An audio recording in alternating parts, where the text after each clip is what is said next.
Bonjour les gars. Comment vous allez?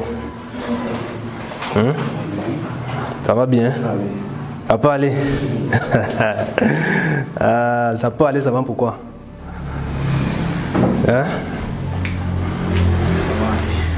Ça va aller. Ça doit aller. Assieds-toi ici. Ça doit aller. Non, même pas que ça doit aller. Ça va, en fait. Ok. Donc, aujourd'hui, on se retrouve pour une formation sur le thème la discipline d'un étudiant créateur de richesse.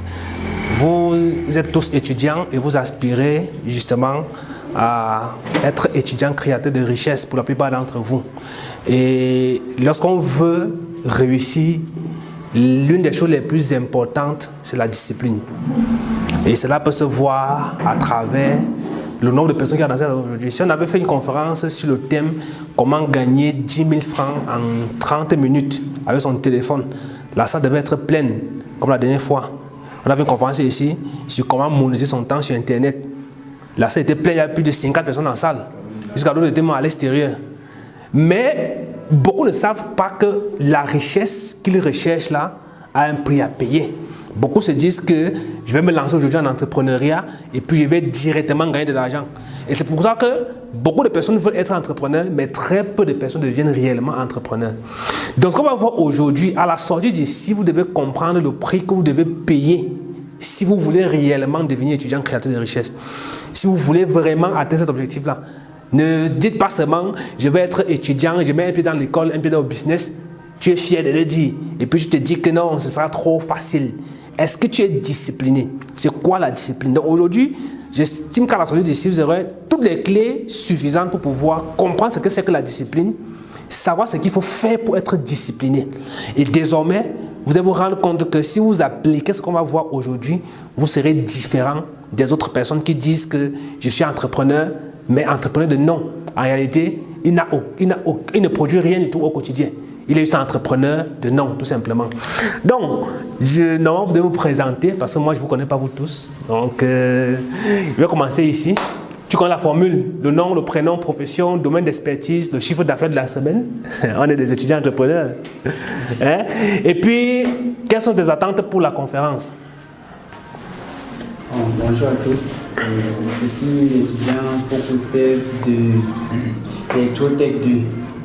de l'unité Photo-Victor de Banjul. Bon, pour ma profession... Je suis l'étudiant POCOSTEV de l'Electrotech 2 de Photo-Victor de... Tu étais là hier, tu as passé à la conférence d'hier sur l'oratoire. Parce que là, tu as un problème d'oratoire. En tant qu'étudiant entrepreneur, lorsque tu prends la parole en public, on doit sentir que voilà quelqu'un qui fait la différence. Voilà quelqu'un qui, en plus de l'école, fait autre chose. Tu ne dois pas te présenter comme quelqu'un qui est aussi là. Tu as organisé un événement ici, tu as organisé une conférence, un blog, n'importe quoi. Pas encore. Pas encore. Tu dois organiser une conférence ici. Je ne sais pas sur quel sujet, mais prépare-toi. Tu as un délai de 2 semaines maximum pour organiser une conférence ici. Je ne sais pas, peu importe le thème, je ne connais pas. Mais tu vas organiser une conférence. Même s'il y a une personne, tu vas faire la conférence avec une personne là. Parce que ça va te pousser à travers ton oratoire. Quand tu parles, je sens comment tu as peur. Je sens comment il y a le trac. Pourquoi tu as peur? Même s'il y a 1000 personnes, 2000 personnes, tu as peur de quoi? Ce sont des gens comme toi. Donc tu recommences et puis tu te présentes comme un professionnel. Bonjour à tous. Je suis l'étudiant POCOSTEV, étudiant à l'unité Photo-Victor de Banjul et j'ai fait dans... Tu ne peux pas dire je suis étudiant POCOSTEV, étudiant à... Non, il y a la répétition. Je suis POCOSTEV, étudiant à l'Institut universitaire Photo-Victor de Banjul, filière électrotechnique niveau 2. Bonjour à tous. Je suis l'étudiant POCOSTEV. Je suis POCOSTEV, étudiant à l'Institut universitaire de technologie Photo-Victor de Banjul. Je fais électrotechnique niveau 2. J'exerce dans le montage vidéo.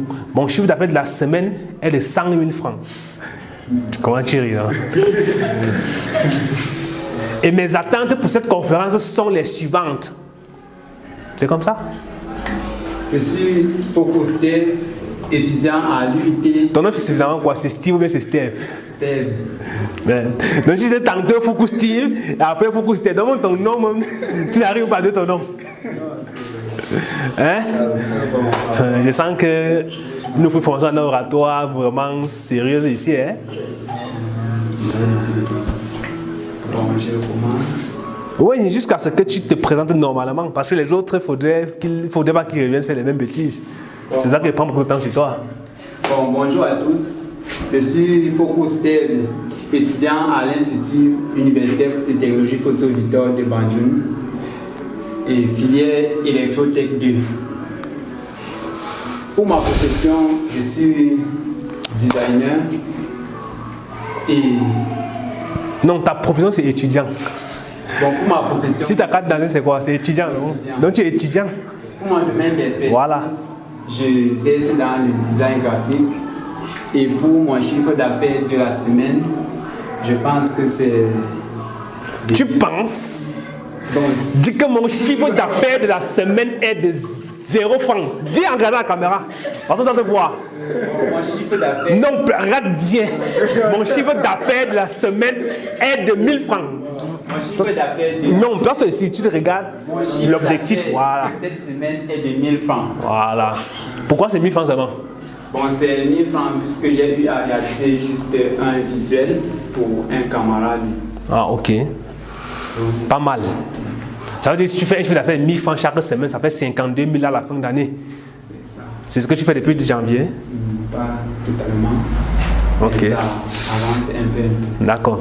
Bon, pour mes attentes, c'est surtout sur le plan d'organisation. En fait, j'ai constaté que j'ai tellement de problèmes sur la discipline, tellement de problèmes sur l'organisation personnelle, en fait. C'est la raison pour laquelle c'est la raison de ma présence ici. Ok. C'est ton tour. Alors, une fois de plus, bonjour à tous. Moi, je me prénomme Dominique, puis je me prénomme Pierre-Dominique et de nom Fodiso, étudiant à l'Institut universitaire de technologie Photo Victor de Banjul, BTS en bâtiment niveau 2. Concernant mon domaine, ma profession, déjà, je l'ai dit dans la présentation, je suis étudiant. Mes domaines d'expertise, je fais dans la création et l'entretien des jardins, je fais également dans le nettoyage. J'ai débuté dans la décoration de bouteilles. Oui, et mon domaine d'expertise, mon principal domaine, c'est la cuniculture, l'élevage de lapins. Concernant les chiffres d'affaires, bon, en fonction des activités, ça varie un peu. Et ça dépend aussi de l'énergie que je donne à chaque activité. Bon, puisque je fais en parallèle avec les études, il y a des moments où ça donne un peu. Bon, pour cette semaine, tu as fait combien? C'est ce qu'on veut savoir. Ne nous embrouille pas. Tu as fait combien cette semaine? Bon, le chiffre d'affaires de cette semaine est de 3 000 francs. On applaudit pour lui. Applaudissez pour lui. Lui, au moins, il a fait 3 000. Donc, toi, tu as fait 1000 francs. Donc, je sais que ça va augmenter, mais mentez pas. Il faut dire la vérité. Dites vos vrais chiffres d'affaires. Je suis passé chez un particulier tailler les fleurs. Oui. C'est le motif du gain de la semaine. Ok. Quelles sont tes attentes? Mes attentes pour la fin de cette conférence, j'aimerais être en mesure de discipliner mes activités, tant sur le plan académique que sur le plan professionnel. Il y a des lacunes concernant la discipline. Tu as dit que tu fais dans la décoration de quoi? Des bouteilles. Des bouteilles. On peut voir d'autres. Pourquoi un entrepreneur doit... Donc tu as mis ça sur toi. Tu attends qu'on demande que tu nous montres. Tu devais venir te présenter avec dire que je fais dans la décoration de bouteilles comme ceci par exemple en montrant. Si 2 échantillons, ce n'est pas complètement fini, ce n'est pas achevé. Il y a juste transformé et je n'ai pas fini. Les autres, il y a en photo que je pourrais partager après. Tu décores pour faire quoi? Les pots de fleurs? Oui, pots de fleurs. On peut poser là devant une table, là, on met un bouquet de fleurs à l'intérieur. Ok. D'accord. Les bouteilles vides. Bon, on va laisser ça à la dernière. Chef.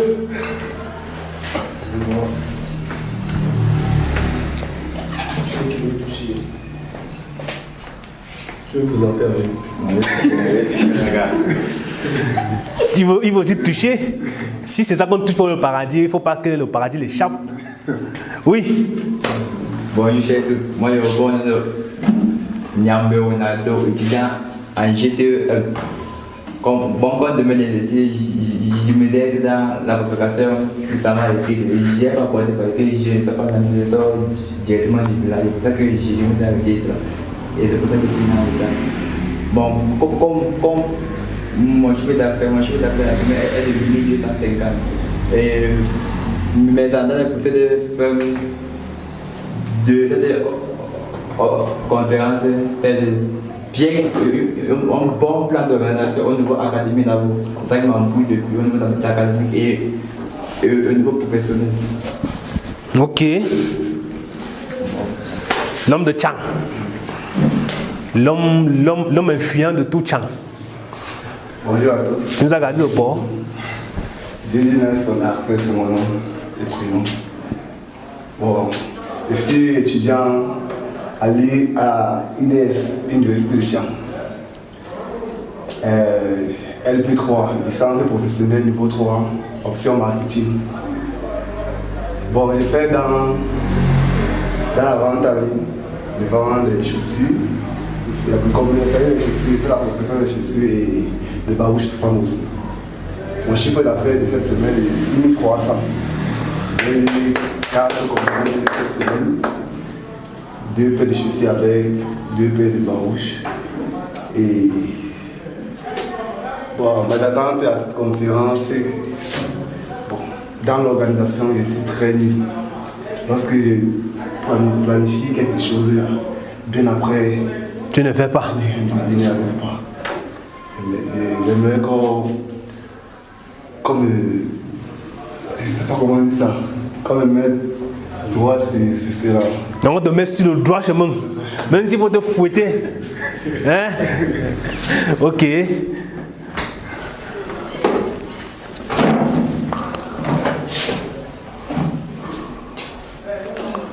Bonsoir à tous. Je suis Kamui Kamui, étudiante à l'IIT. Non, l'école, tu ne connais même pas. C'est grave ça. Tu es étudiante où? Je suis Tu es... tu vas seulement parler. Tu vas seulement parler. Tant que tu ne te présentes pas normalement, tu ne t'assois pas. Même si tu pleures, hein, tu vas plus de pleurer, tu parles. Voilà. Donc, parle, on t'écoute. Bonsoir à tous. Je suis élève Kamui étudiante. Bonsoir à tous. Je suis Kamui Brenda, étudiante à l'Institut Université Technologie Photo Victor. Ça fait ça. Nous, on t'écoute seulement, sinon on connaît. Ok.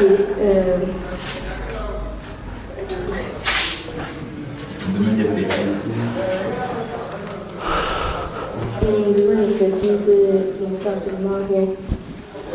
Le chiffre d'affaires de la semaine, 0 francs. Pour les attentes, j'organise mon planning et je ne respecte pas. Donc ça, c'est le côté des gens qui ne respectent pas le planning. Ok. Chef, il faut qu'on doit te voir, même comme tu es derrière la caméra. Tu dois te présenter, ça ne t'échappe pas. Bonsoir à tous, au nom de Normand Demézy Ange Capichon. Je suis designer graphique. Je suis étudiant à l'Institut universitaire de technologie Fausto Victor de Banjul en GTR1. Bon, pour mon chiffre d'affaires de la semaine, est de 15 000 francs. Mais mon chiffre d'affaires ne provient pas de mon domaine d'expertise. Ensuite, c'était... Bon, mes attentes pour cette conférence. Comme nos chers camarades l'ont dit, on planifie les tâches, mais on n'arrive pas à les respecter. Donc, mes attentes à la fin de cette conférence, c'est de savoir comment planifier les tâches et savoir comment les respecter. Ok, vous me connaissez déjà tous. Honorable Rodrigue Douala, député jeune du Cameroun, vice-président du Conseil national de la jeunesse du Congo, qui est entrepreneur vert, fondateur de la DMR Startup Academy, la DMR Green Energy, qui est une entreprise de promotion des énergies renouvelables, formateur, conférencier, auteur. Ma vision, c'est créer une communauté de jeunes africains dont la défense des valeurs de l'entrepreneuriat sera... Vous devez connaître ça, parce que tous les jours, je devais chanter ici. Je ne devais même plus redire ça. Ma mission, je suis né pour être au service de la jeunesse afin de les aider à atteindre leurs objectifs de réussir dans leur vie de façon globale. Mes valeurs, c'est l'altruisme, le dynamisme, l'amour vrai, le partage, la compassion, le pardon. Donc, c'est-à-dire tout ce que je fais au quotidien, je me rassure de respecter ces principes, ces valeurs. Ce sont les valeurs qui animent les actions que je mène au quotidien.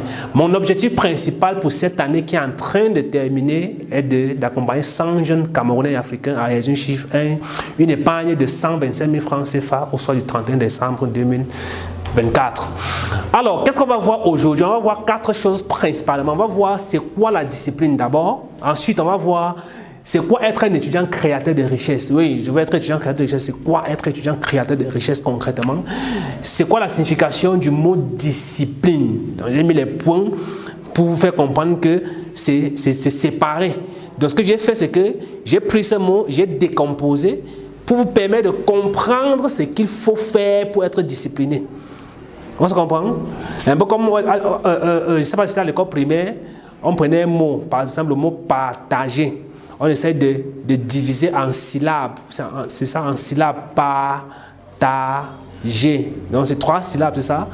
Bon, je n'étais pas très fort en français, donc je peux me tromper. Voilà. Mais bon, ce mot a été décomposé pour vous permettre de comprendre ce que vous devez faire pour dire que vous êtes discipliné. Donc, si tu respectes le D et le I et tu sautes le S, tu n'es plus discipliné. Tu es quoi? Tu es discipliné. Mais ça signifie quoi? Donc, pour dire que tu es discipliné, il faut que tu respectes toutes les significations de ce mot discipliné. D'accord? Ce n'est pas quelque chose qui est universel. Ce n'est pas quelque chose qui se trouve dans un dictionnaire. Ça, je l'ai fait à partir de mon expérience personnelle. Donc, ce que je vais vous présenter aujourd'hui sort de mon vécu, de ce que j'ai appris avec le temps, avec mes propres expériences. Et enfin, on verra ce qu'il faut faire pour être discipliné. Et pour terminer, je vais vous donner un exercice que vous devez faire. Et c'est ça, obligé. Parce que vous devez être discipliné. Comme je l'ai dit dans le groupe de la DMR tout à l'heure, vous avez vu certainement le message. Ce n'était pas une blague, je n'étais pas en train de plaisanter. Je préfère être avec 5 membres, mais que les 5 là ont des résultats. Que les 5 là sont disciplinés. Que quand ils marchent et voient les 5, ils disent oui, il est membre de la DMR, je suis fier de le dire. Pas d'avoir 200 personnes, mais parmi les 200, il y a 2 personnes qui ont des résultats, non. Vaut mieux avoir 5 personnes et il y a 4 qui ont des résultats. Bon, qui va échouer? Je ne sais pas. Mais forcément, quelqu'un va échouer. Maintenant, la personne qui va échouer, c'est à elle de décider que moi, je prends l'échec. Voilà.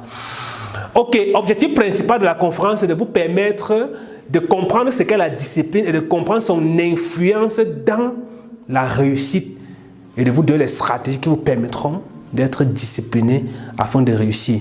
Parce qu'il n'y a aucune réussite qui est possible sans la discipline.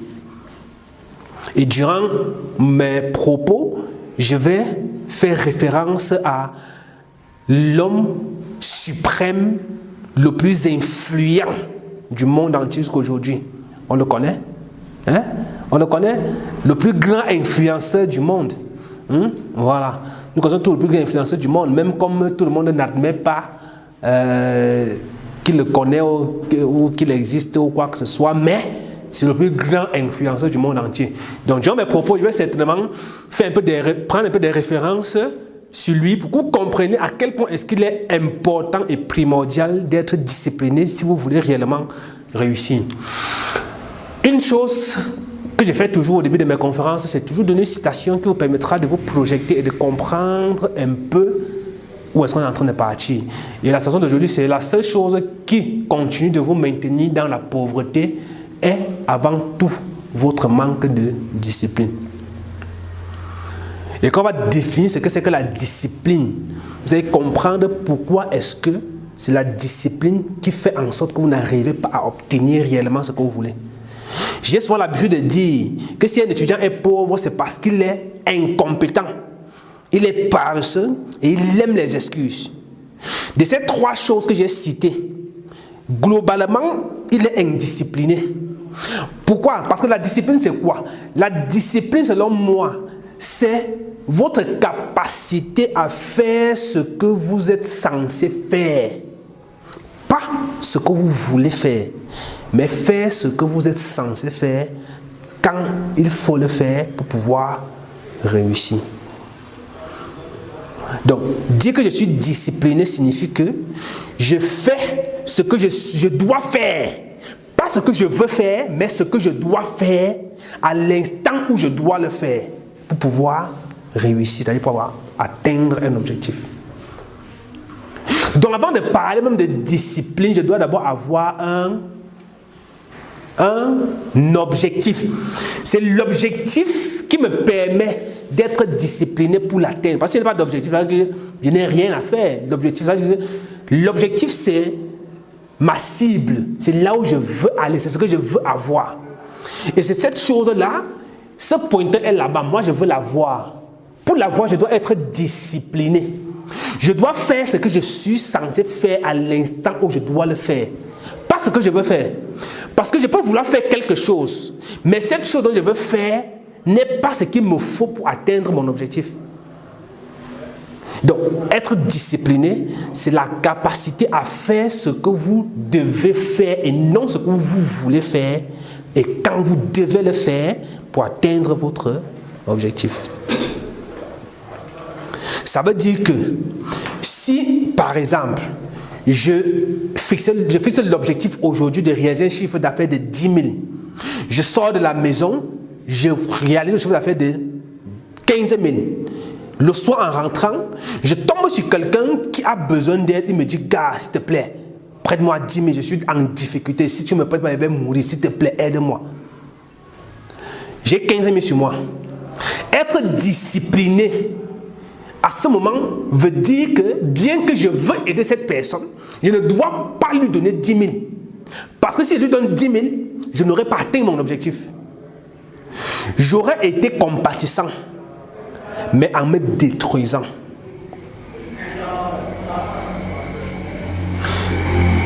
Parce que si je lui donne 10 000, il me reste 5 000. Je suis rentré avec 5 000, pourtant je devais rentrer avec 10 000. Et donc, conséquence, je n'ai pas atteint mon objectif. Pourquoi? Parce que je n'ai pas été discipliné.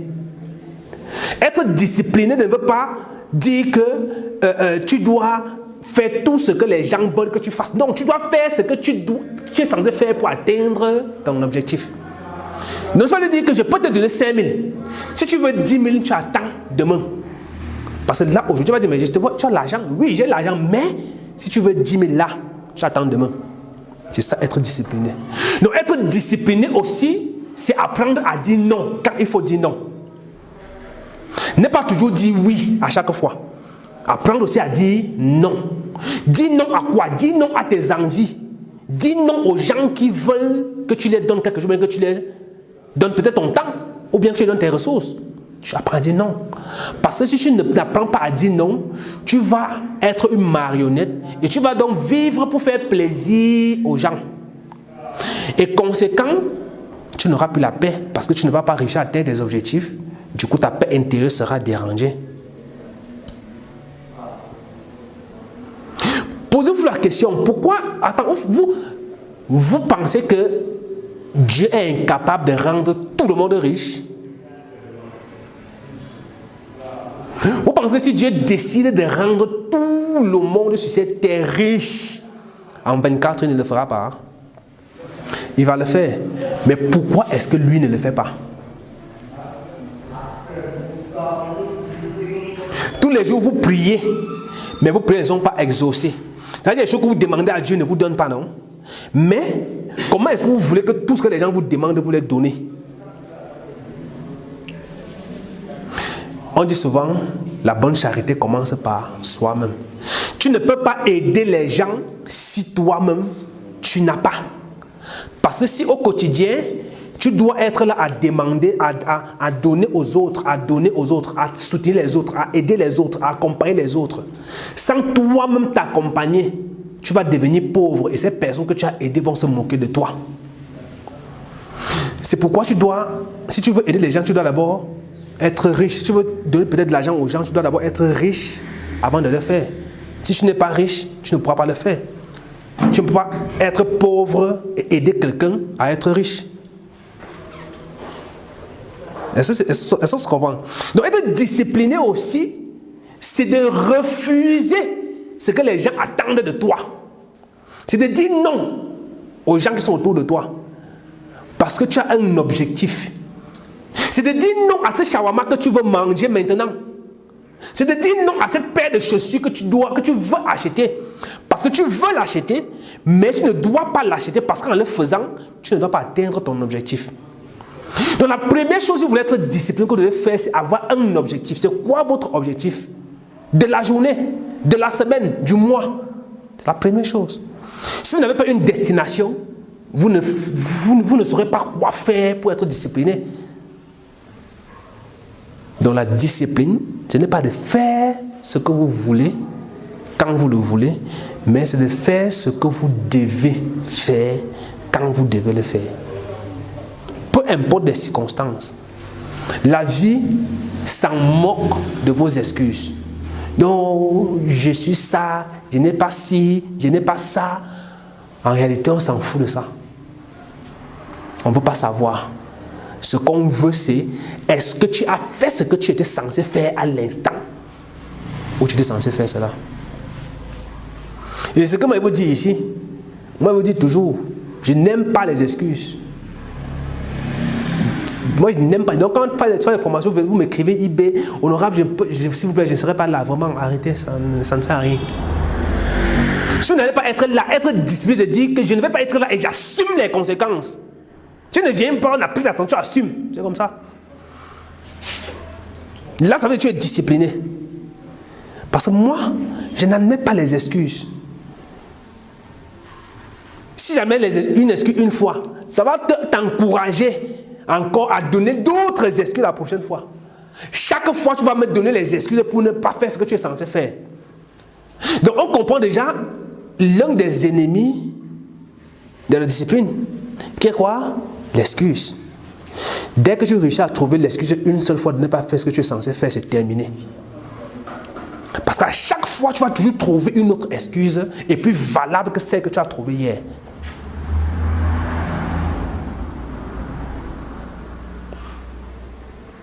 Oui, je vois. Ok. Très important à savoir, la ressource la plus importante de la vie, c'est le temps. Et si vous n'êtes pas discipliné, vous ne saurez pas bien gérer votre temps. La ressource la plus importante de la vie, c'est le temps. Pourquoi? Parce que c'est la seule chose qui est limitée dès sa création. Il n'y a aucune autre chose que l'univers crée avec un processus fini qui ne va plus évoluer. Tout ce que l'univers crée est appelé à croître, est appelé à grandir, on va dire à s'augmenter. Mais le temps est la seule chose qui ne s'augmente pas. Soit ça va s'augmenter, soit ça va diminuer. C'est-à-dire ce qu'on crée n'est pas stable. Soit ça augmente, soit ça diminue. Je prends l'exemple de cette chaise. Cette chaise, lorsqu'on l'a créée, elle ne va pas augmenter, mais elle va diminuer. Comment? Par exemple, en se cassant, si le pied se casse, ça veut dire que la chaise va diminuer. Ça veut dire que la chaise est gâtée. La chaise est quittée d'un point supérieur à un point inférieur.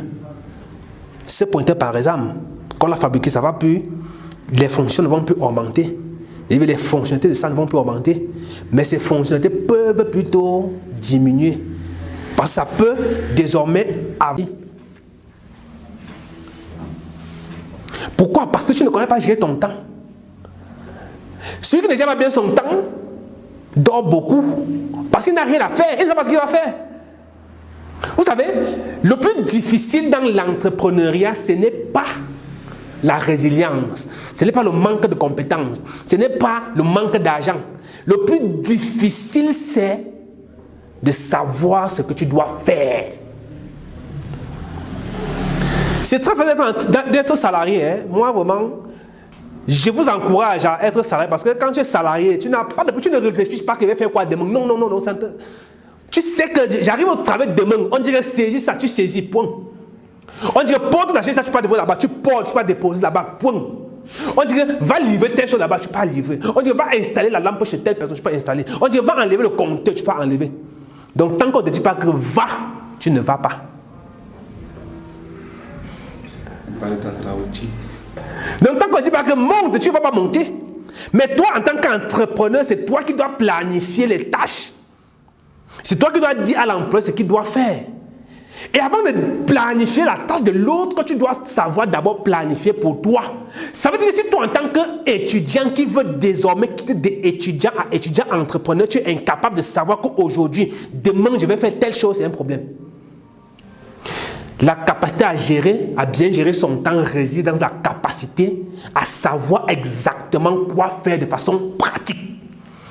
Je suis monteur vidéo, je dois faire le montage vidéo aujourd'hui, mais quoi pratiquement? Tu ne connais pas. Qu'est-ce que je vais faire de façon pratique? Donc si tu n'arrives pas à planifier exactement ce que tu vas faire, tu ne pourras pas t'en sortir dans la gestion de ton temps. Donc, s'il faut récapituler jusqu'ici ce que j'ai déjà eu à vous enseigner, première chose, c'est que le premier ennemi de la discipline, c'est quoi? Les excuses. Je suis fatigué, j'ai le CC demain, donc je ne peux pas faire ça aujourd'hui. J'ai faim, donc je dois manger. Mais tu peux manger, tu peux acheter le bâton avec l'avocat, tu manges. Pourquoi vouloir manger le shawarma maintenant? Est-ce que c'est le moment que tu dois manger ce shawarma? Parce qu'on a vu que la discipline, c'est le fait de faire ce que tu dois faire à l'instant là. Et ce que tu dois faire est conditionné par ta capacité à le faire et par les ressources que tu disposes. Pourquoi tu es un étudiant qui n'arrive pas à sortir de ses poches 10 000 par exemple pour acheter un livre professionnel, mais qui veut porter une chaussure de 15 000? La discipline aussi, c'est de savoir comment gérer les ressources que j'ai à ma disposition. C'est de savoir que moi, en tant qu'étudiant à mon niveau, maintenant, il y a des choses que je ne peux pas faire. Il y a des plaisirs que je ne peux pas me permettre d'avoir. Si je dois investir mon argent, ça doit être pour faire quelque chose d'utile actuellement. Et ce qui est utile pour moi actuellement, ce n'est que ce qui me permet d'avancer. Ce n'est que ce qui me permet de grandir, de quitter d'un point A à un point B. Ça, c'est ce qui est utile pour moi. Parce que moi, en tant qu'étudiant, un étudiant d'abord, c'est qui? C'est une personne qui s'applique à apprendre quelque chose. Ça veut dire que ça veut dire ton travail au quotidien en tant qu'étudiant, c'est quoi?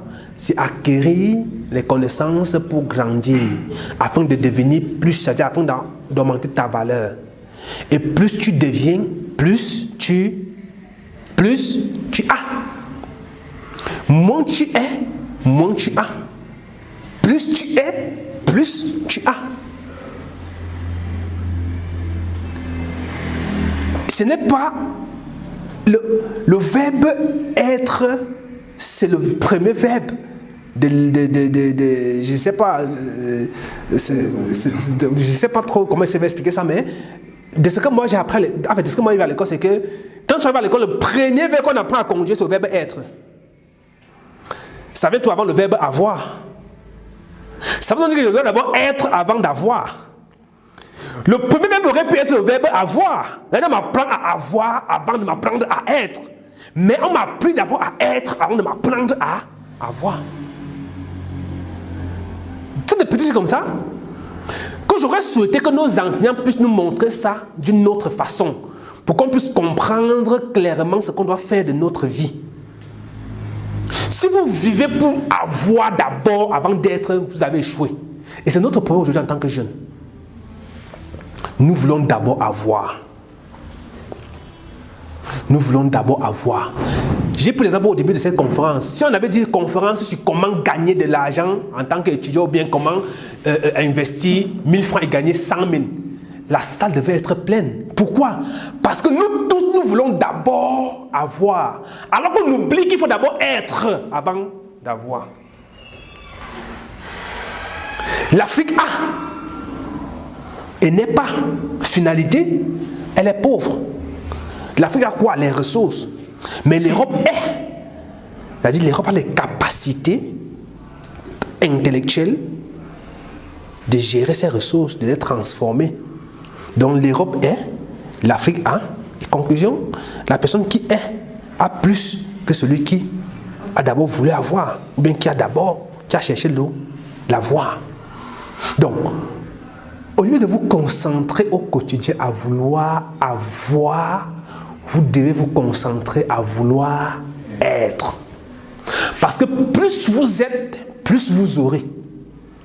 Mais si vous voulez d'abord avoir avant d'être, vous ne l'aurez pas. Parce que la condition sine qua non qui permet d'avoir, c'est être. Mais moi, j'ai laissé la condition qui devait me permettre d'avoir. Je suis parti directement à avoir. Et comme cette condition n'est pas remplie, à la fin, je n'atteins pas ce que je veux. Donc, vous devez apprendre à gérer votre temps.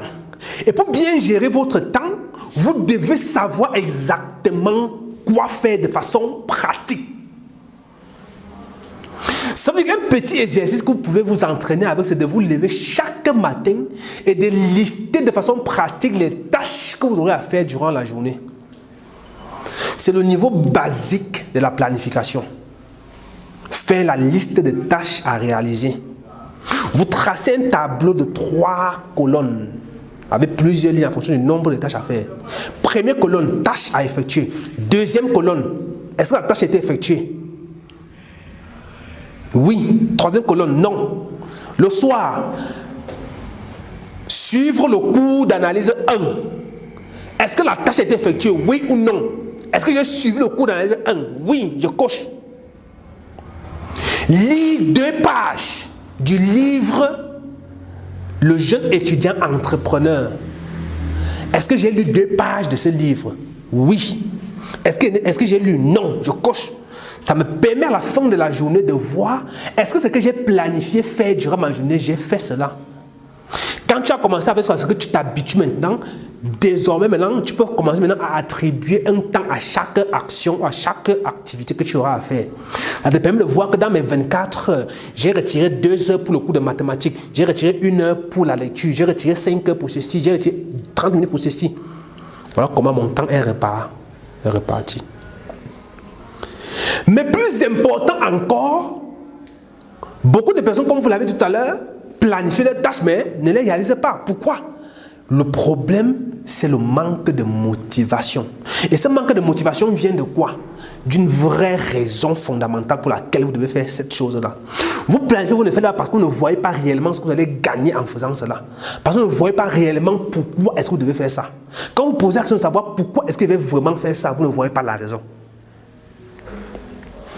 Donc le pourquoi aussi doit être fort. Et c'est le pourquoi là qui doit t'amener à fixer ton objectif. Maintenant, c'est quoi un étudiant créateur de richesse? Être étudiant créateur de richesse, c'est avoir la capacité de gérer l'école et gérer une activité génératrice de revenus. Les deux en même temps. Ça veut dire que si désormais je veux être étudiant créateur de richesse, j'ai à droite l'école que je dois faire qui a des tâches et j'ai à gauche les activités que je dois faire qui ont aussi des tâches qui me permettront d'atteindre mes objectifs professionnels qui me permettront de gagner de l'argent. Ça veut dire quoi? Je veux vous choquer en disant que si un étudiant simple dort pendant 8 heures de temps par jour, un étudiant entrepreneur doit dormir 50% du temps qu'un étudiant ordinaire dort. Si un étudiant simple travaille pendant 8 heures par jour, un étudiant entrepreneur doit travailler 16 heures. Ça veut dire que comme l'école t'occupe 8 heures, je suis étudiant simple, je suis rentré de l'école, c'est bon, je n'ai plus d'autres choses à faire. Je peux jouer la PlayStation, je peux aller sur TikTok, je me distrais, je peux taper les commentaires avec les voisins au quartier ou bien en cité, je peux me coucher chez moi, je visionne, je peux voir une série, je peux aller me balader, je peux aller courir, je peux aller faire n'importe quoi. Pendant ce temps, toi qui as voulu être étudiant entrepreneur, tu ne dois pas me suivre. Tu ne dois pas venir entrer dans mes commentaires. Tu ne dois pas venir jouer avec moi. Parce que moi, j'ai 8 heures dans le travail et toi, tu as 16 heures. Moi, j'ai fait mes 8 heures. Mais toi, tu n'as fait que 8 heures de temps. Tu as encore 8 autres heures à faire avant de trouver le temps pour pouvoir faire d'autres choses. Ça veut dire que ce que l'étudiant prend le temps de faire, l'étudiant entrepreneur va doubler. Si l'étudiant normal dort 8 heures, l'étudiant entrepreneur doit dormir 4 heures. Si l'étudiant normal étudie pendant 2 heures, l'étudiant entrepreneur doit étudier pendant 4 heures. 2 heures à gauche, ou 2 heures à droite. À gauche, c'est quoi? L'école. L'étudiant simple a étudié 2 heures. Lui n'est pas encore, il ne voit pas encore l'autre côté là. L'étudiant entrepreneur, lui, là, il doit étudier 4 parce qu'il fait étudier l'école. Il rentre maintenant dans le business. L'étudiant simple ne connaît pas ce qu'on appelle la persévérance, la planification. Il ne connaît pas ce qu'on appelle l'entrepreneuriat, projet, business plan, success story. Il y a des termes techniques qu'il ne connaît pas parce qu'on ne voit pas ça à l'école. Donc toi, après avoir fini d'étudier les cosinus, les cosinus, les tangentes, les théorèmes de Newton, de Pythagore, tu dois sortir maintenant et étudier la loi 80-20. Tu dois sortir maintenant et étudier l'éducation financière. Tu dois étudier la vente. Tu dois étudier la planification. Tu dois étudier le leadership. Tu dois étudier la gestion du stress. Tu dois étudier la gestion du temps. Donc, ça te donne double travail. C'est pourquoi n'est étudiant entrepreneur pas celui qui veut, mais celui qui peut. Tout le monde veut être étudiant entrepreneur parce qu'ils se disent qu'être étudiant entrepreneur, ça donne beaucoup d'argent. Tout le monde veut être appelé entrepreneur. Tout le monde veut qu'on dise je suis entrepreneur. Mais regardez qu'on souvent on aurait parlé de la discipline, de la création de richesses. Les gens ne sont pas là. Mais qui sont les gens qui veulent être riches? Moi, j'ai envie de vous dire, vous qui voulez être riche, et vous n'êtes pas discipliné, en fait, vous allez perdre votre temps. Arrêtez tout simplement, là, directement. N'aspirez pas à un certain niveau de réussite. Restez où vous êtes, fréquentez, cherchez votre diplôme, restez à la maison, bûchez, allez composer en tréchant, parce qu'on sait comment ça se passe. On bûche, on compose, on ne comprend même pas. Une matière, tu as compris au semestre 1, on te ramène au semestre 2, tu ne vas rien écrire sur ça, parce que tu n'avais pas compris la matière, tu avais étudié pour un objectif qui était de valider. Et à la fin, tu as ton diplôme et tu pleures que tu n'as pas de travail. Mais qu'est-ce que tu as fait pendant tes études pour avoir ce travail? Tu n'étudiais pas, tu bûchais, parce que tu voulais seulement valider. Donc valide tes matières. Si après tu vas avoir la chance de trouver un travail qui te permet de travailler avec ce que tu as validé là, tant mieux, c'est bon. Mais toi qui veux désormais devenir étudiant créateur de richesses, tu dois en même temps valider et faire autre chose. Avoir une entreprise que tu gères. Vous devez être de telle sorte que pendant que, c'est-à-dire, qu'on soit dans votre tête que je suis en classe en train de faire cours, mon entreprise est en train de fonctionner, il y a les employés qui sont en train de travailler. Pendant que je suis assis en classe en train de faire cours. Vous devez réussir à planifier ça, à vous visualiser dans cet état-là. Très important. Maintenant, quelles sont les conditions à remplir pour être étudiant créateur de richesse? J'en ai énuméré 6. La première condition, c'est de rester discipliné. J'aurais voulu être discipliné, mais je vous dis rester discipliné parce que je considère que vous êtes sorti d'ici étant déjà discipliné. Donc, vous devez donc rester discipliné. 2, vous devez avoir la rapidité d'exécution. Parce que vous n'avez pas beaucoup de temps. Vous avez beaucoup à faire. Les charges vont augmenter. Les tâches à réaliser vont augmenter. Mais la chose qui va rester statique, ce sera le temps qui vous permettra de réaliser ces tâches-là. Parce que hier, vous avez 24 heures pour seulement l'école. Mais aujourd'hui, vous avez les mêmes 24 heures pour l'école et le business. Tu as dormi au gant. Si tu dois encore... on va se botter ici. Hein. Avant, tu avais 24 heures pour l'école uniquement, mais maintenant, tu as 24 heures pour l'école et le business. Donc, les activités ont augmenté, mais le temps est resté statique. Ça veut donc dire qu'il faut que tu puisses agir rapidement pour pouvoir mieux optimiser le temps qui te permettra de donner sur d'autres tâches qui ont augmenté. 3. Avoir confiance en toi.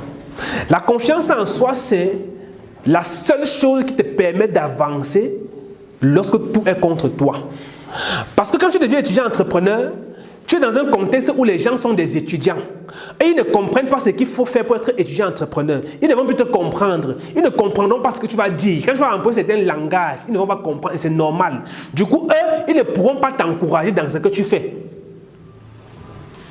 Maintenant, il faut que toi, tu puisses avoir confiance dans ce que toi, tu fais pour continuer à avancer malgré les stigmatisations, malgré l'incompréhension des autres. Si tu ne peux pas avoir la confiance en toi, tu ne pourras pas être riche. Parce que je ne connais aucun homme qui est extrêmement riche, qui a toujours été soutenu et encouragé dans tout ce qu'il faisait depuis le début. Personne. Tous ont soit été rejetés par leur famille ou par leurs amis. Parce qu'à ce moment, ils ont commencé à faire des choses que les autres ne comprenaient pas. Et c'est parce qu'ils avaient confiance en ce qu'eux faisaient. Ils avaient confiance en leur potentiel, en leur projet qu'ils ont continué. Et pour voir ce qu'on appelle la confiance en soi, on va faire un petit test pour voir si vous avez vraiment confiance en vous. Et là, je vais faire le test avec toi. Est-ce que tu crois à la magie? Est-ce que tu crois aux puissances suprêmes? Tu crois à la magie? Oui. Tu crois aux puissances suprêmes? Ok. Si je te dis que moi je suis là présentement, toi tu me connais comme, voilà, honorable, conférencier, entrepreneur, un grand frère qui aime les petits frères, qui aime les jeunes et tout. Mais si je te dis que j'ai des puissances maléfiques qui me permettent de t'empêcher où tu es assis là maintenant, de te lever, maintenant tu vas me croire. Je te dis, bon, je ne peux pas te demander. Là où tu es assis là maintenant, je te dis, attends, il ne croit pas.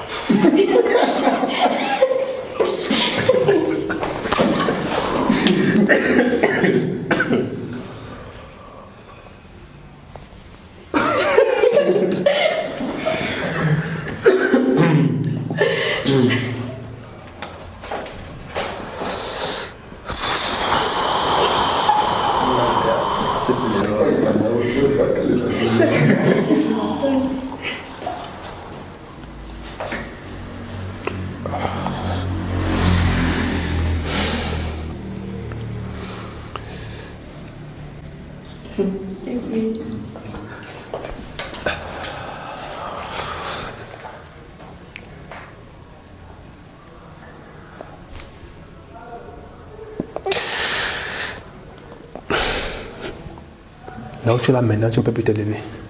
Je ne crois pas.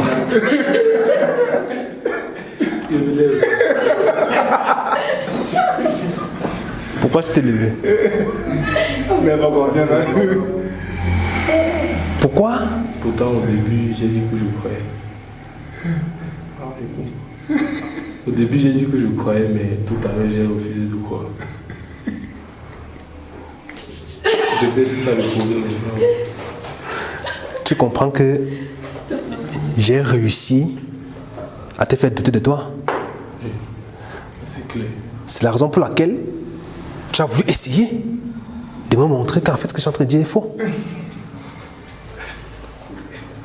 Alors que tu aurais pu seulement dire que Ce que tu es en train de faire là, c'est moi, je sais que je peux me lever, donc il n'y a pas besoin de te montrer.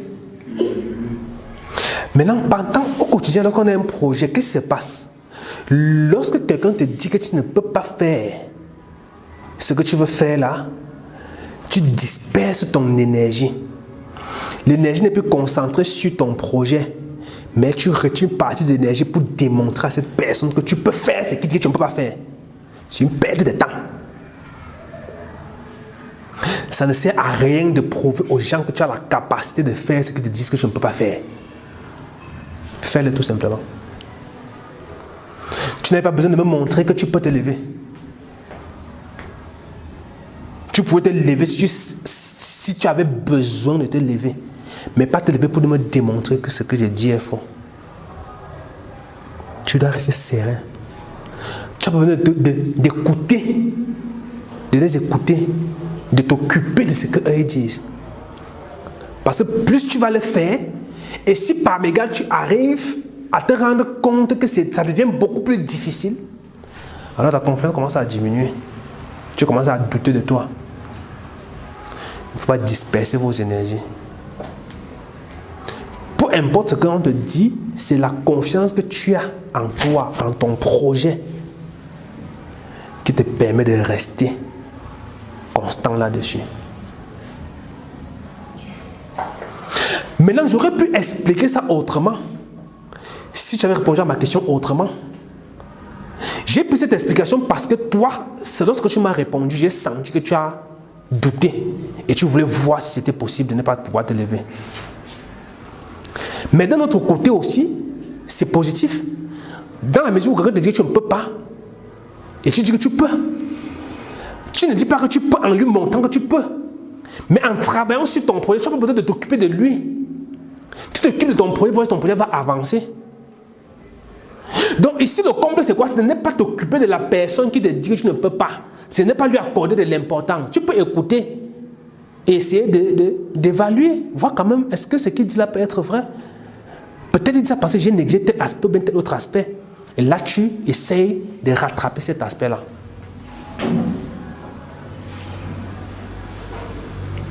Confiance en soi.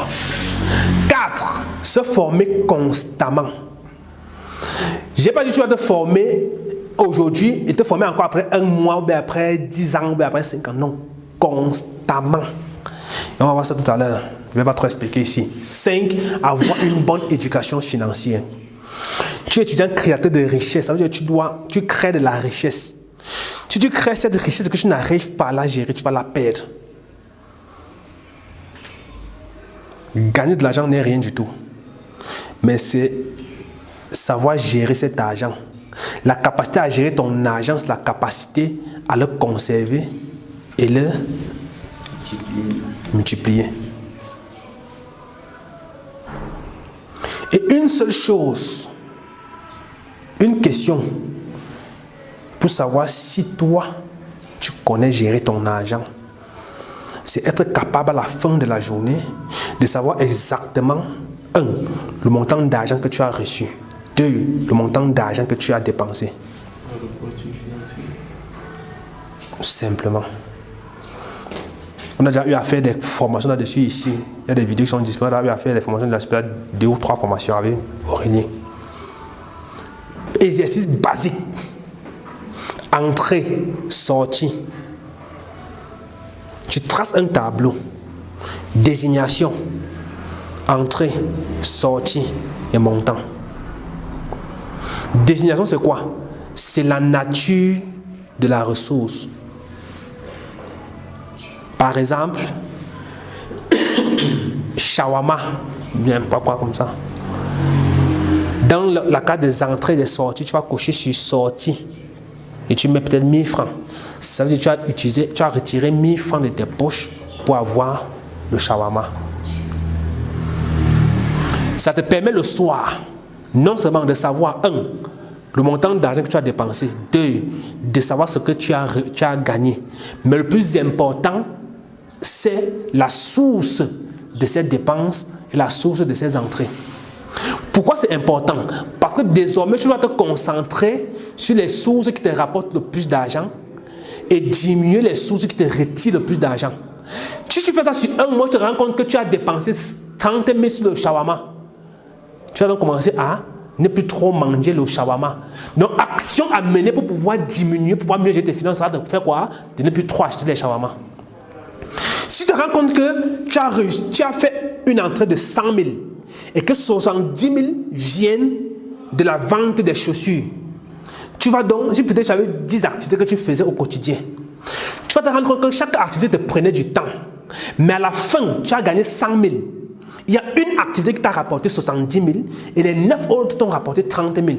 Ce que tu vas donc faire comme action, ce sera de diminuer les activités qui te rapportent le moins d'argent afin de prendre le temps que tu consacrais à cette activité avant pour mettre ça dans l'activité qui te donne le plus d'argent. Ça te permet d'augmenter l'argent que cette activité te génère.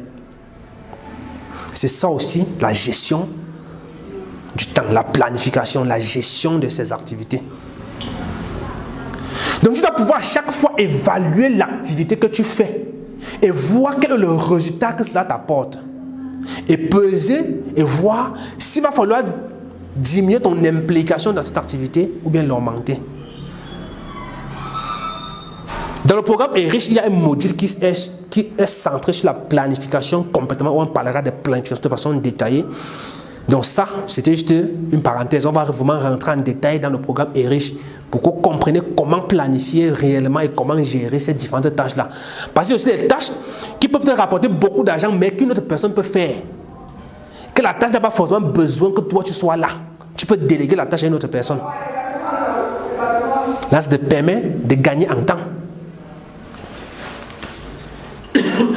Maintenant, on va voir de la signification du mot discipline. Premier thème, c'est le mot détermination. Pour être discipliné, vous devez être d'abord déterminé. La détermination, ce qui est défini ici, là, c'est aussi la capacité à rester serein, à rester concentré sur quelque chose que tu dois faire, à rester figé, à accepter, à dire que je vais le faire, tu es décidé à aller jusqu'au bout. C'est ça, être déterminé à réussir. Et pour être déterminé, vous devez avoir un objectif. Ça commence par, comme je l'ai dit au début, si tu n'as pas un objectif, c'est cet objectif que tu as que tu vas être déterminé à atteindre. Si tu n'as pas d'objectif, tu vas être déterminé à faire quoi? Rien du tout. Donc, la discipline commence par la volonté ferme d'atteindre ses objectifs, même face aux difficultés. Et pour un étudiant créateur de richesse, cela signifie s'engager pleinement dans ses études et ses projets. Études et projets. Avant l'étude, tu prenais 8 heures. Tu as maintenant augmenté le projet. Et tu continues de dormir toujours 8 heures de temps. C'est une aberration. Parce qu'avant, tu dormais 8 heures et l'école, tu faisais seulement l'école. Mais aujourd'hui, tu as augmenté le projet. Tu ne peux pas continuer de dormir encore 8 heures de temps. Parce que l'école aussi est restée toujours. Avec le même nombre d'heures qui t'occupent chaque jour. Une graine se pose, une graine se pose, une graine se pose, une graine se pose. Tu as 25 ans aujourd'hui, tu as 20 ans, tu as 18 ans, tu as 19 ans. Tu veux qu'à 30 ans, tu bâtis quelque chose de grand. Tu veux faire le montage vidéo, tu veux qu'à dans 5 ans, tu sois le plus fort, le plus grand monteur vidéo du Cameroun. Commence aujourd'hui à faire des petites tâches de montage vidéo. Une tâche par jour, une tâche par jour, une tâche par jour. En un an, tu auras fait 365 tâches. Tu seras quitté d'une petite montagne à une montagne haute comme ça.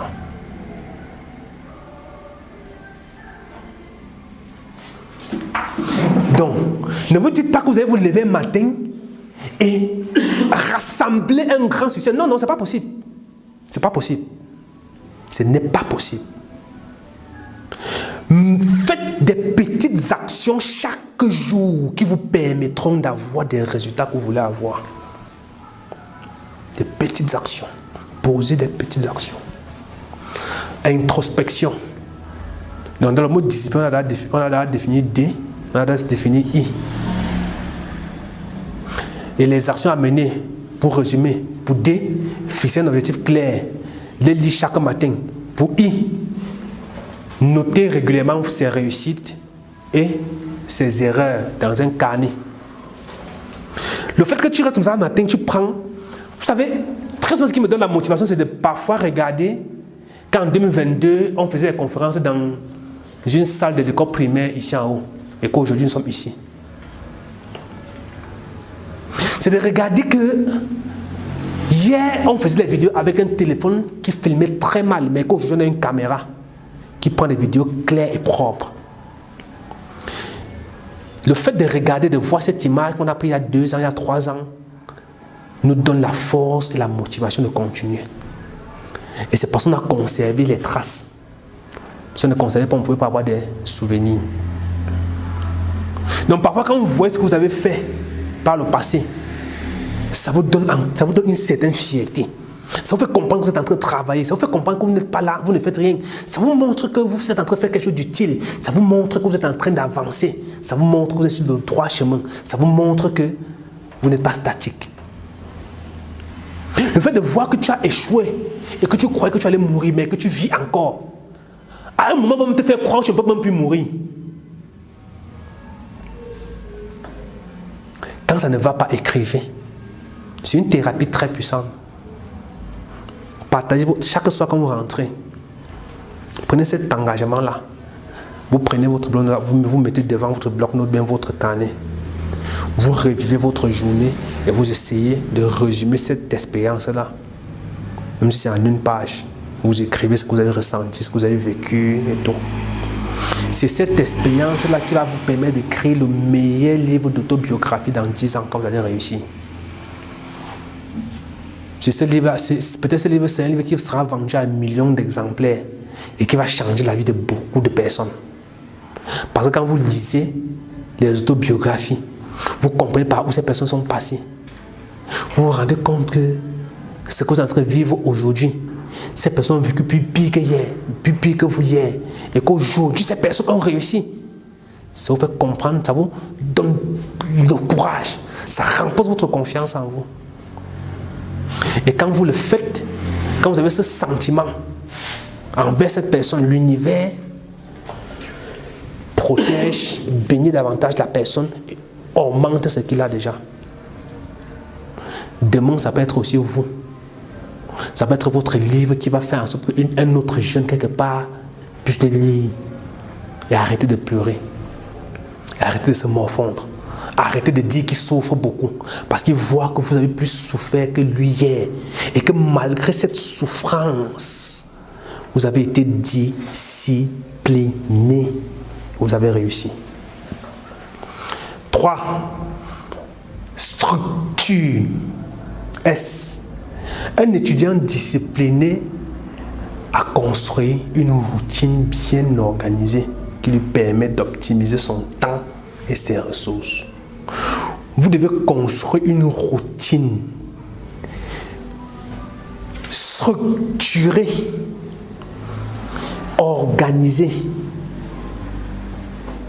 Vous devez être structuré et organisé dans ce que vous faites. Construire une routine qui vous permet d'être organisé. Chaque matin, qu'est-ce que vous faites entre telle heure et telle heure? Vous devez avoir une plage horaire dans votre emploi de temps avec des activités statiques qui ne changent pas. Et du 1er janvier au 31 décembre à 4h20, tu es en train de faire telle activité de façon précise. Chaque jour, peu importe ce qui se passe à 5h30, tu es en train de faire telle chose. C'est ça la discipline. C'est ça, avoir un plan structuré, organisé. Créer un emploi de temps hebdomadaire en allouant des plages fixes pour étudier, planifier tes finances et développer ton projet. Donc si on reste dans les 3 cadres-ci là, ça veut donc dire que on peut être en train de dire 3h00, 4h30, révision du cours de la journée ou bien des cours de la journée.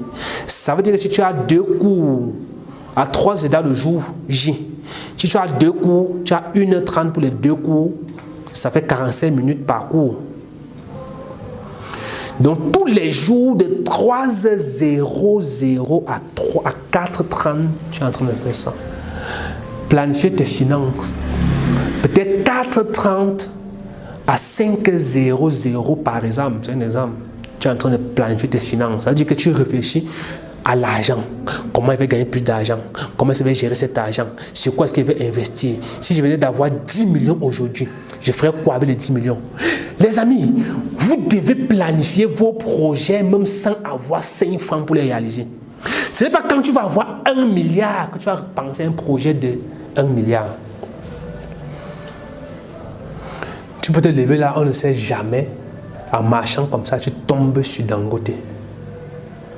Peut-être qu'il n'est même jamais venu au Cameroun. Mais il peut venir au Cameroun pour toi. Ça a l'air d'être banal ce que je dis. Mais vous devez arriver à un niveau où vous planifiez ça. Vous planifiez une rencontre avec Samuel Eto'o. Vous projetez que si je tombe devant Samuel Eto'o là maintenant, qu'est-ce que je vais lui dire? Ce n'est pas quand je vais être devant lui que je vais commencer à réfléchir que je vais dire quoi, Si j'ai 10 millions maintenant, je fais quel projet? Tu vas avoir 10 projets même pour 10 millions. Tu essaies de réfléchir. Tu écris ces projets-là, même si tu n'as pas d'argent. Mais qu'est-ce que quand tu attaques un jour, dit que si tu as un projet de finance, tu sors 100 projets. Et ce n'est pas un projet qui manque.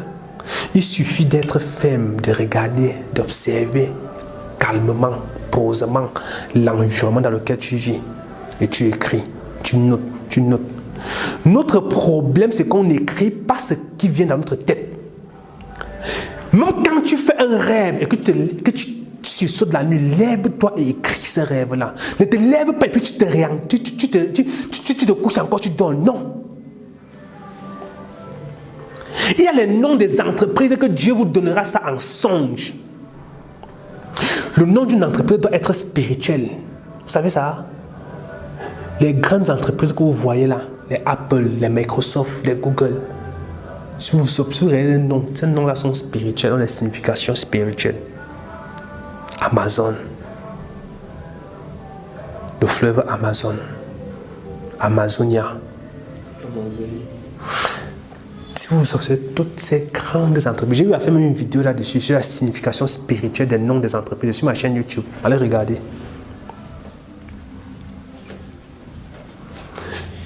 Parfois, vous dormez, un mot vous vient en tête comme ça là. Qui a eu ça? Tu dors comme ça là, tu vois, t'as dit, un mot vient dans ta tête, un nom, quelque chose comme ça là. Mais tu négliges, tu laisses. Ça vous arrive parfois? Désolé quand ça vous arrive, vous écrivez. Tu es en train de demander un nom vient dans ta tête, pap, tu te lèves, tu écris quelque part. Avant de te coucher encore dormir. Le matin maintenant tu réfléchis à ça. Parfois Dieu nous montre la voie. Mais nous refusons de voir. Ne négligez pas ce que vous voyez dans la nuit en songe, en rêve. Même si c'est mauvais. Même si c'est mauvais. Même si c'est mauvais. Pourquoi? Parce que le fait que ce soit mauvais, ça peut être un signe pour te montrer ce qui peut arriver si tu ne fais rien. Et donc si tu négliges, quelque chose peut se passer. Or, si tu ne négliges pas, ça peut te pousser à prendre des actions pour contrer ce que tu as vu dans le rêve là. Peu importe que ce soit mauvais ou bien, écrivez cette expérience. Le matin maintenant, réfléchissez-y. Par la plupart du temps, quand vous rêvez le matin, vous avez oublié. Vous ne vous rappelez pas exactement. Or, si tu te réveilles dans la nuit, tu pouvais écrire ce que tu as rêvé. Et le matin maintenant, tu as les traces de ça.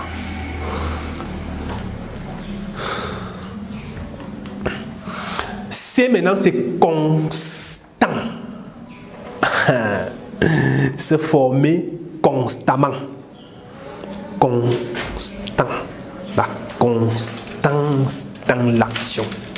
La discipline repose sur des efforts réguliers, même en l'absence de résultats immédiats. Et pour bâtir une réussite durable, il faut persister dans des petites actions. J'aurais pu encadrer ça. Petites actions quotidiennes. Au lieu d'étudier 1 heure de temps chaque week-end, il vaut mieux étudier 10 minutes chaque jour. Est-ce que je dois répéter ce que j'ai dit? J'ai dit que au lieu d'étudier 1 heure de temps le samedi uniquement, il faut étudier 10 minutes chaque jour, 10 minutes lundi, 10 minutes mardi, 10 minutes mercredi, 10 minutes jeudi, 10 minutes vendredi et 10 minutes samedi. J'ai expliqué ça longuement sur la formation du fonctionnement du cerveau. Le cerveau n'aime pas les rythmes irréguliers. C'est la même chose avec les algorithmes des réseaux sociaux. Quand vous posez sur un réseau social, adoptez un rythme de publication constant et régulier. Que de publier 2 textes aujourd'hui, sauter 3 jours, venir publier 4 textes, sauter 5 jours, venir publier 2 vidéos. Publier un texte aujourd'hui, un texte demain, un texte après-demain, une vidéo aujourd'hui, une vidéo demain, une vidéo après-demain. Désormais, c'est comme ça qu'on va travailler. Désormais, c'est comme ça qu'on va travailler. Mais m'arranger à ce que chacun dans ce qu'il fait puisse poser une action. Action à mener. Travaille chaque jour sur tes projets. Je ne sais pas quel est ton projet. Mais tous les jours, tu dois travailler sur ce projet-là. C'est tout ce que je vais te dire. Je ne sais pas quel est ton, mais tous les jours, tu dois... Tous les jours, je dois travailler sur mon projet. Tous les jours, je dois travailler sur mon projet. Allez. Tous les jours, je dois travailler sur mon projet. Tous les jours. Tous les jours, je dois travailler sur mon projet. Tous les jours, je dois travailler sur mon projet. Non, c'est trop naze. Vous devez dire ça avec assurance et ressentir au fond de vous la vibration de ces mots-là. Tous les jours, je dois travailler sur mon projet. Tous les jours, sans sauter un seul jour. Tous les jours, peu importe ce qui se passe, sans sauter. C'est ça la discipline aussi. Travaillez chaque jour sur votre projet. Même si ce n'est qu'une heure, les petites actions cumulées mènent à des grands résultats. Il y a un livre là qui s'appelle L'effet cumulé. J'avais ce livre ici, je ne sais pas, je pense qu'il doit encore avoir, je pense qu'il doit avoir ça ici. C'est un livre que vous devez lire. Aurélien, s'il te plaît, regarde pas au bureau s'il y a le livre L'effet cumulé, tu viens avec ça, s'il te plaît. S'il y a ça, vous devez lire.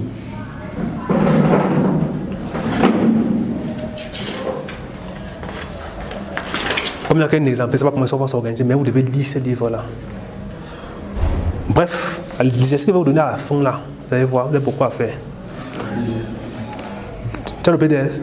Voilà. Il faut m'envoyer le PDF là. Je vais mettre ça à votre disposition.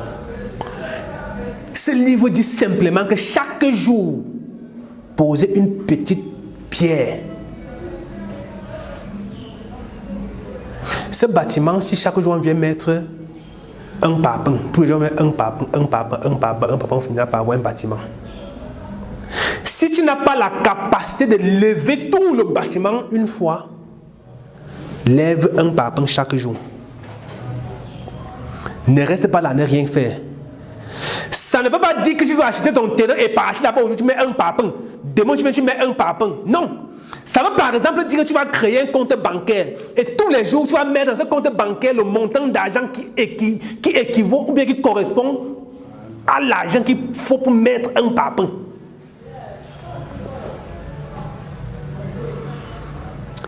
Tu veux avoir ta voiture de 30 millions à 30 ans? Tu as quel âge aujourd'hui? 20 ans. Ça veut dire que tu as 10 ans pour avoir cette voiture.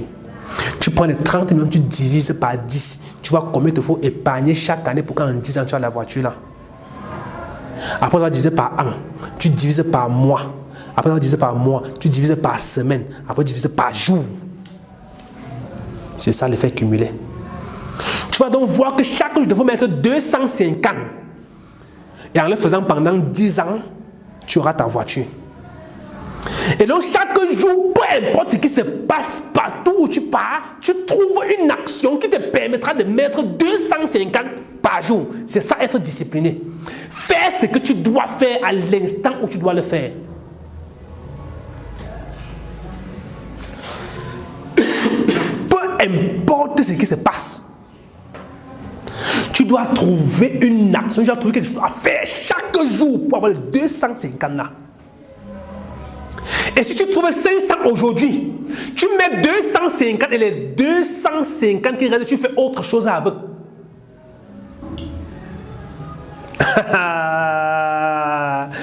Ne planifie pas mettre 250 de côté chaque jour. Le jour que tu as 10 000, tu mets dans le but de rattraper les 50 prochains, je ne sais pas, c'est peut-être 50 jours, c'est combien de jours que tu vas rattraper devant et dire que bon, comme j'ai mis 10 000 aujourd'hui, 10 000 correspond à combien de jours? Dans le nombre de jours là, je ne dois plus rien mettre. Dès que tu fais ça, c'est fini, c'est mort, tu n'es plus discipliné.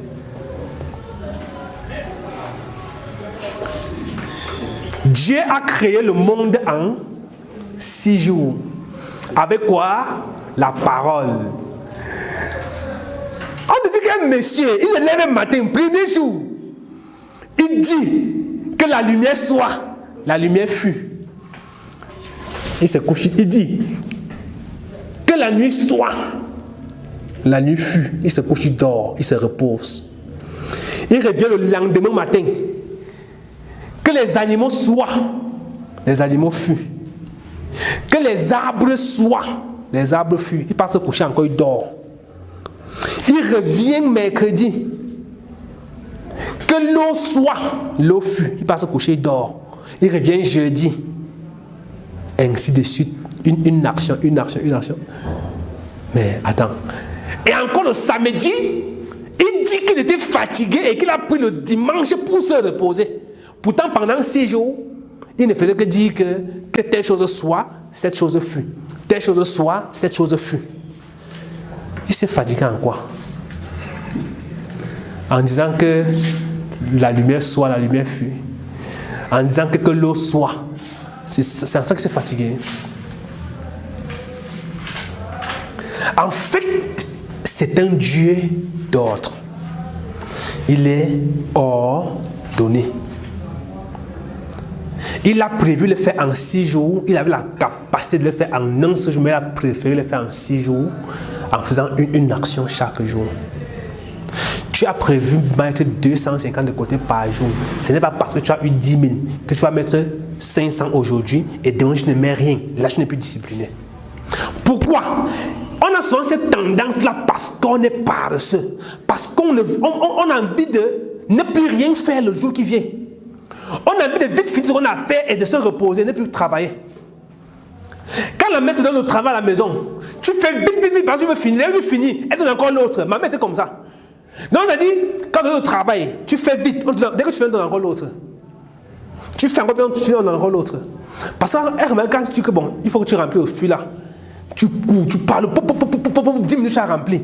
Parce que maintenant tu ne veux plus rien faire. Mais comme tu fais, on donne encore autre chose. Et à ce moment-là, on ne comprenait pas pourquoi on continue encore de faire. On comprenait que si on ne fait rien, on fait ça parce qu'on veut vite finir et rester bras croisés et ne plus travailler. Et ça, c'est la paresse. Le fait que tu as 500 aujourd'hui, tu mets de côté, c'est parce que demain tu ne veux pas travailler. Parce que demain tu vas avoir l'excuse que non, hier j'ai mis les 250 d'aujourd'hui, donc j'ai plus besoin de me casser la tête. Pourtant, tu dois te casser la tête tous les jours. Donc, j'ai envie de te dire que si tu as 500, tu mets 250 de côté, comme tu as dit, et tu manges 250. Là, demain, tu n'auras rien, et ça va t'obliger à chercher encore les 250 de demain. Tu ne cherches pas les 250 de demain aujourd'hui, non. Demain, à chaque jour, à chaque jour suffit sa peine. Tu ne dois pas prendre la peine de demain et la mettre aujourd'hui. Non, pourquoi? Pourquoi tu prends les problèmes de mardi, tu donnes à lundi? Lundi a plus travaillé, il a eu plus d'argent. Laisse-le profiter du reste de son argent. Pourquoi tu prends son argent, tu donnes à mardi pour que mardi ne fait rien? Est-ce qu'on comprend la logique?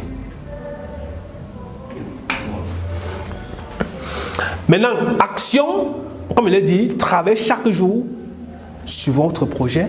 Même si c'est 10 minutes, ce n'est pas le nombre du temps que vous mettez sur une activité qui est importante. Mais c'est la productivité que vous avez sur cette activité-là. Je peux faire un travail en 10 minutes et être plus productif que quelqu'un qui fait ce travail en 1 heure de temps. Parce que si en 1 heure de temps, tu es en train de lire, on va prendre l'exemple simple, tu es en train de lire un livre, tu es sur WhatsApp, et tu lis 2 minutes, tu pars sur WhatsApp, tu fais 5 minutes, tu sors, tu pars sur TikTok, tu fais 5 minutes, tu pars sur Facebook, tu fais 10 minutes, tu sors, tu pars t'asseoir dehors, tu regardes un peu l'air libre, après tu rentres, tu t'assois encore, tu regardes un peu la télé 5 minutes, tu prends encore le livre, tu lis encore 5 minutes, pendant 1 heure de temps. Moi qui ai pris le livre, j'ai lu constamment pendant 10 minutes. J'ai été plus productif que toi. Et j'ai compris ce que j'ai lu plus que toi. Pourquoi? Parce que la compréhension, comme on l'a vu dans la formation sur le fonctionnement du cerveau, est égale au temps multiplié par la concentration. J'ai fait 1 heure de temps, mais ma concentration était de 0. Donc je n'ai rien retenu. Or, celui qui a fait 10 minutes et que sa concentration était de 100%, il a retenu 100%. Le plus important n'est pas le temps que tu mets à une activité, mais c'est la concentration que tu accordes à l'activité pour avoir une grande productivité. Après la constante, on a l'innovation. Dans votre discipline, vous devez innover. Ça signifie que vous ne devez pas rester rigide.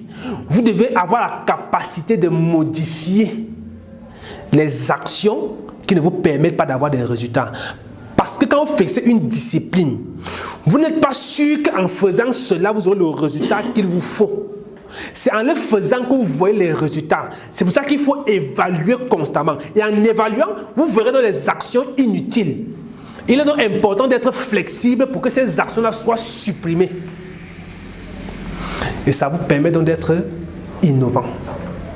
Recherchez donc de nouvelles solutions créatives pour pouvoir surmonter les obstacles et améliorer vos méthodes. Méthodes d'enseignement, méthodes d'apprentissage. La façon dont je transmets mes connaissances aujourd'hui, si vous regardez les conférences que j'ai faites l'année dernière, ce n'était pas la même façon de transmettre. Parce que plus de temps passe, plus je cherche comment faire pour les améliorer. Et de plus en plus, je me rends compte que la transmission est beaucoup plus facile et la réception aussi est beaucoup plus facile. Et c'est parce que la réception est beaucoup plus facile maintenant qu'il ne dort plus. Est-ce qu'il dort encore? Voilà. Action à mener. Réfléchir à des moyens innovants d'apprendre. Comme par exemple, écouter des podcasts ou des vidéos. Il y a des personnes qui, c'est qu'elles écoutent des podcasts qu'ils apprennent mieux. Ou bien c'est qu'elles regardent des vidéos qu'ils apprennent mieux. On a vu les types de mémoire la dernière fois. Et donc chacun en identifiant son type de mémoire était donc capable de savoir ce qu'il faut faire pour pouvoir capitaliser sur son type de mémoire dominant, mais c'est type de mémoire dominante. Pour faire croître vos projets, comme par exemple le marketing digital ou le réseautage. C'est-à-dire réfléchir comment faire croître votre projet, comment trouver de nouveaux clients, comment satisfaire davantage les clients qui sont déjà là. C'est ça l'innovation dans la discipline. Patience. J'aime souvent dire une discipline est une bonne discipline lorsqu'elle est une discipline consciemment choisie, ardemment désirée et patiemment développée. Consciemment choisi, ça veut dire que l'objectif que tu as fixé et dont tu dois être discipliné pour l'atteindre, c'est un objectif personnel que tu as fixé toi-même. Que ce n'est pas toi là qui a demandé d'écrire l'objectif là, c'est toi qui as décidé de faire ça. Ardemment désiré veut dire que le résultat que tu vas avoir à la fin de l'objectif est un résultat qui t'excite, qui t'anime et qui te motive davantage. Et patiemment développer veut dire faire un peu plus chaque jour, étant patient. Ne pas être pressé. Travailler patiemment. Patiemment ne veut pas dire rester tranquille et attendre. Mais ça veut dire travailler, mais sans toutefois être pressé d'avoir le résultat. Et malgré les obstacles, vous continuez de travailler. La richesse et le succès académique ne se construisent pas du jour au lendemain. C'est un processus qui exige la discipline. Vous devez travailler continuellement pour pouvoir atteindre cela. Action, vous devez vous rappeler que chaque étape, aussi petite soit-elle, vous rapproche de votre grand objectif. Que ce soit des échecs ou des réussites, cela vous rapproche davantage de votre objectif. Elle, maintenant, c'est leadership. Être discipliné aussi, c'est la capacité à transformer, à vous transformer en un leader et à transformer les gens autour de vous en des leaders. Un leader qui est capable de prendre sa vie en main et de guider les autres personnes. En tant qu'étudiant créateur de richesse, vous devez vous inspirer de vos pairs. Vous devez inspirer vos pairs par votre exemple et votre capacité à rester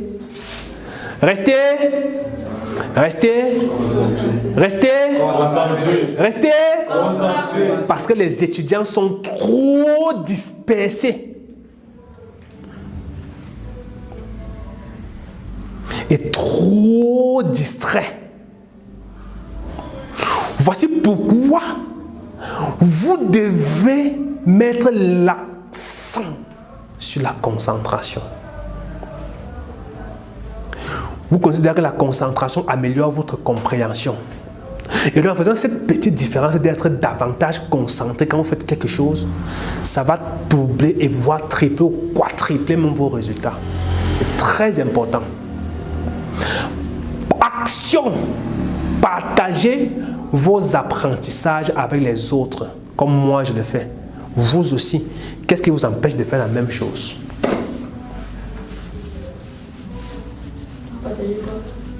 Ce que vous apprenez.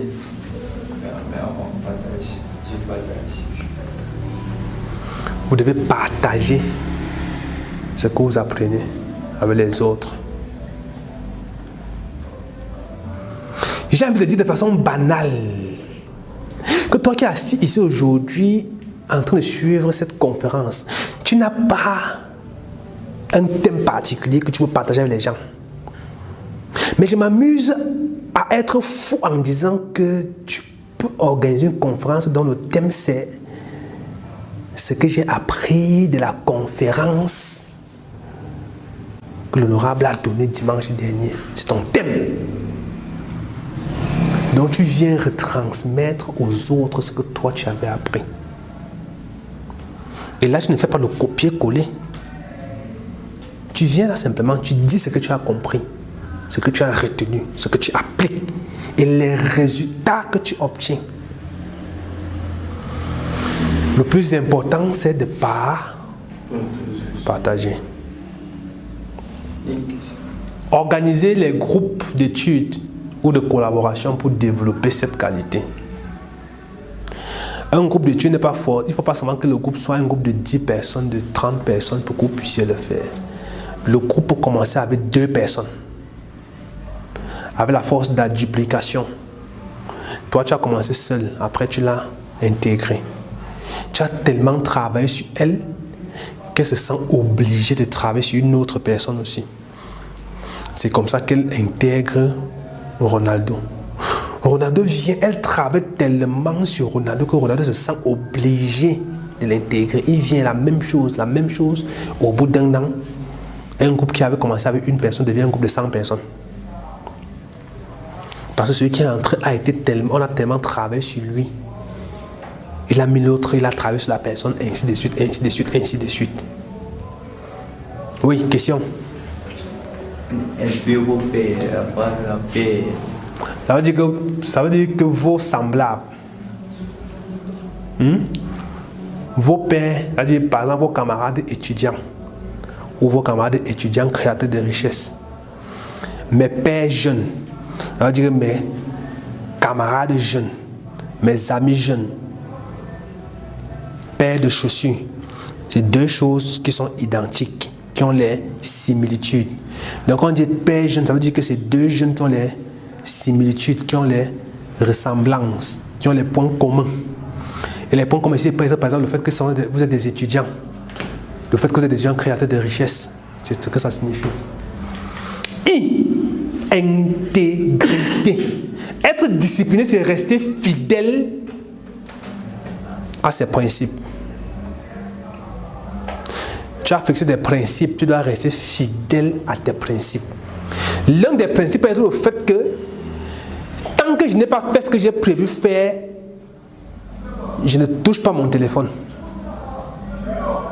Je ne réponds à aucun appel. Même si c'était pour me donner un chantier. Si je perds le chantier, ça veut dire que ce n'était pas pour moi.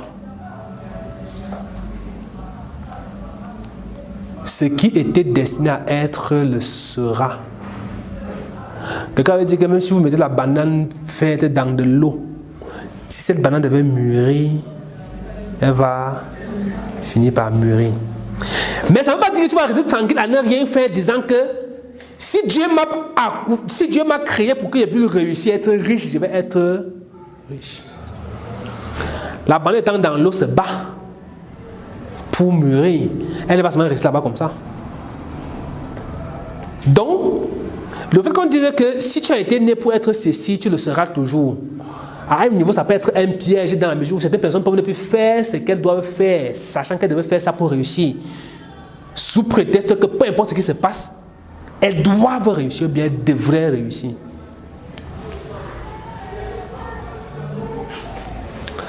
Soyez honnête dans votre travail. Respectez vos engagements. Agissez toujours dans l'intérêt du long terme. Soyez pas pressés. N'agissez pas pour l'intérêt de demain. Agissez sur l'intérêt du long terme. Privilégiez les décisions qui vous favorisent la réussite sur le long terme.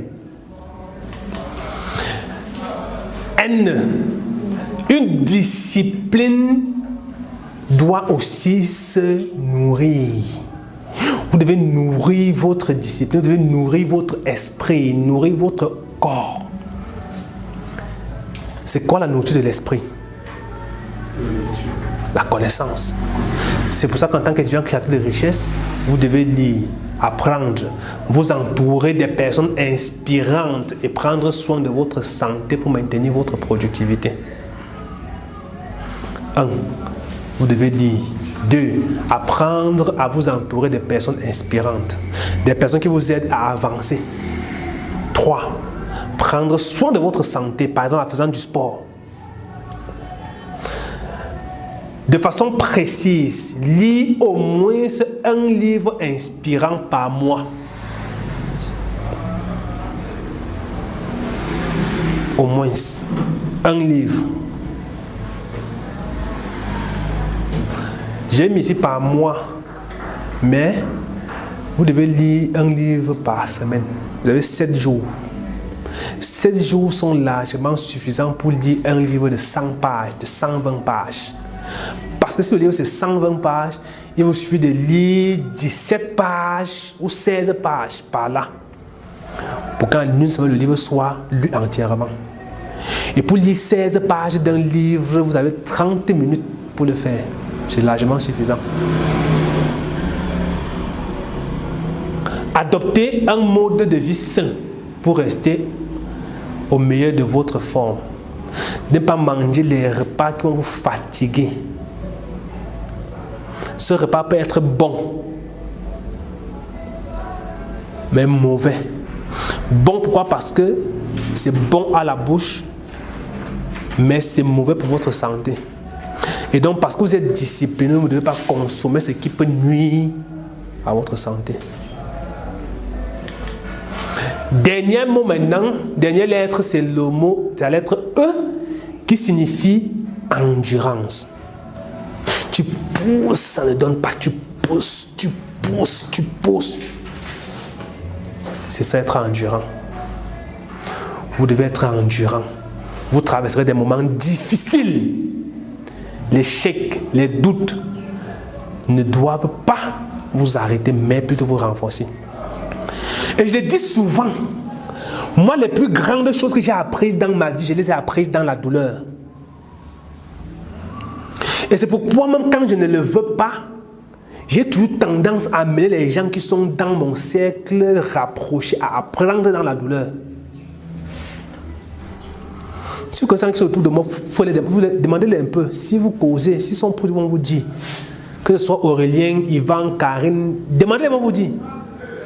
Ne pensez pas qu'on rit toujours. Hein.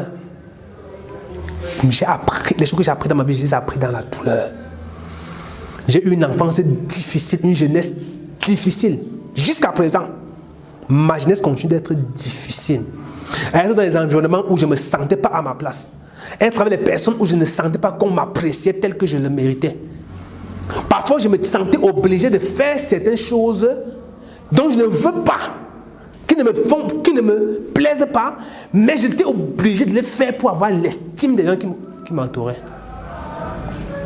Donc, j'ai appris dans la douleur. Je ne sais pas si un mois passe sans que je ne pleure. Je ne dis pas pleurer, genre regretter, non. Je dis pleurer comme on pleure au deuil, parce que les larmes coulent là. Parce que les choses sont difficiles, les échecs.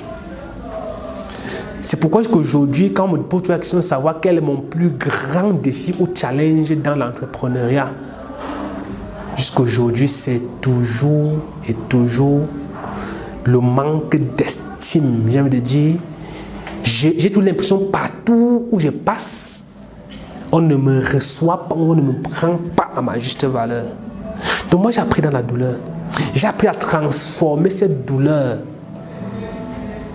en des opportunités pour renforcer ma personne.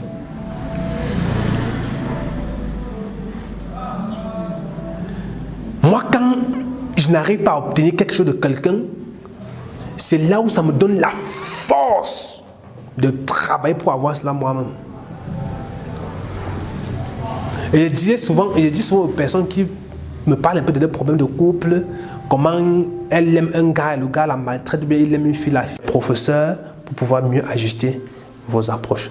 Donc voici les 6 étapes que vous devez mener pour pouvoir être discipliné. 1. Définir une vision et des objectifs clairs. 2. Planifier efficacement votre temps et vos priorités. 3. Construisez des habitudes et des routines quotidiennes. 4. Développer une résilience et rester concentré. 5. S'entourer de bonnes personnes et des ressources. Et 6. Évaluer et ajuster régulièrement.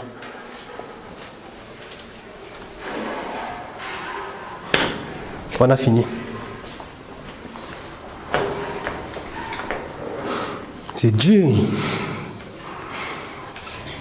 S'en sortiront et sans que les gars sont en train de dire que merde. Non, c'est tout ça qu'il faut faire pour être seulement discipliné, mon frère. On est en train de dire que merde. Quand on disait discipline là, donc tout ça, on aura pour être discipliné. C'est ça, non? Maintenant, travail à faire. Lisez bien. Lisez. 1. Définir votre vision de l'année 2025. 2. Définir vos objectifs de la semaine. 3. Définir le plan d'action à suivre pour la date. 4. Déterminer le livre à lire durant la semaine. Notez bien. Cet exercice doit être fait et remettre chaque dimanche. Lisez ce que vous voyez. Cet exercice doit être fait et me remettre chaque dimanche soir à 18h au plus tard. Voilà. Donc, il ne suffisait pas de venir vous asseoir et m'écouter bavarder. Voilà le travail que vous avez à faire. Et ce travail, je vais le contrôler personnellement jusqu'au 31 décembre 2024 pour être sûr qu'en janvier, vous allez commencer à continuer à appliquer. Donc, chaque dimanche, tous les membres de la DMR Startup Academy, sans aucune exception, doivent m'envoyer ça. Comment tu dois? Vous m'envoyez ça en fichier numérique et vous imprimez ça le lundi, vous m'apportez ça au bureau. Tout le monde, donc mettez ça dans votre programme. Je veux voir en PDF, ne me dites pas que je n'ai pas la machine pour saisir les téléphones. Vous pouvez saisir les Word de téléphone et tout ça. Prenez les dispositions nécessaires pour ça. Je veux voir premièrement votre vision, c'est quoi? Qu'est-ce que vous souhaitez réaliser, accomplir en 2025? Ça se planifie maintenant. Ce n'est pas en janvier que vous allez le faire. 2. Quels sont les objectifs de la semaine prochaine? Donc pour la semaine prochaine, j'attends ça ce soir à 18h30. Quels sont vos objectifs que vous allez réaliser, que vous allez atteindre la semaine prochaine, que vous souhaitez atteindre? Et qu'est-ce que vous allez faire exactement pour atteindre chaque objectif? Ça veut dire que, premier, vous devez voir vision de l'année 2025. Et chaque semaine, c'est la même vision que vous allez écrire. Ensuite, mes objectifs de la semaine. Aurélie, s'il te plaît, apporte-moi un peu l'agenda Smart Pro là-bas, voir. Au bureau. 3. Définir le plan d'action pour atteindre chaque objectif. Et vous devez avoir minimum un objectif par jour. Donc 7 objectifs chaque semaine. Et donc chaque objectif doit avoir des tâches précises que vous devez mener pour l'atteindre. Pour atteindre un objectif, vous pouvez réaliser 1, 2, 3, 4 ou 5 tâches maximum. Donc je vais voir les objectifs de la semaine, 7 objectifs de la semaine. Ensuite, plan d'action, objectif numéro 1. Vous mettez l'objectif. Plan d'action, vous citez les actions à mener pour atteindre l'objectif. Et enfin, maintenant, je vois quel est le livre que vous allez lire durant la semaine. Ça peut être un livre que vous avez déjà, ou bien un livre que vous avez téléchargé à la DMR.